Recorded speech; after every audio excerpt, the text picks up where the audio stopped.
ప్రపంచ ఆహార సంస్థ అంచనా ప్రకారం ఏటా 2.4 కోట్ల ఎకరాల్లో అడవులు క్షీణించిపోతున్నాయి. భారత్లోనూ గత 3 దశాబ్దాల్లో అడవుల క్షీణత అధికంగా నమోదైంది.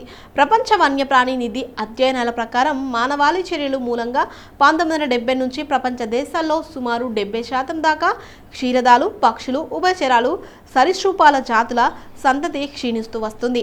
అంతర్జాతీయ ప్రకృతి సంరక్షణ సంస్థ IUCN ప్రపంచవ్యాప్తంగా మనుగడ ముప్పును ఎదుర్కొంటున్న వన్యజాతుల జీవన స్థితిగతులను ఏటా మదింపు చేస్తుంది. గతేడాది వెల్లడించిన జాబితాలో 1,500,000కు పైగా జీవజాతులను చేర్చి వాటి మనుగడ కష్టకాలంలో ఉందని హెచ్చరించింది. ఈ జాబితాలో భారత్ సహా అనేక దేశాల్లోని అరుదైన జాతుల పులులు, ఉభయచరాలు, తీర ప్రాంతాల్లోని పగడపు దిబ్బలు, ఆలివ్ రిడ్లే తాబేళ్లు వంటివి ఉన్నాయి.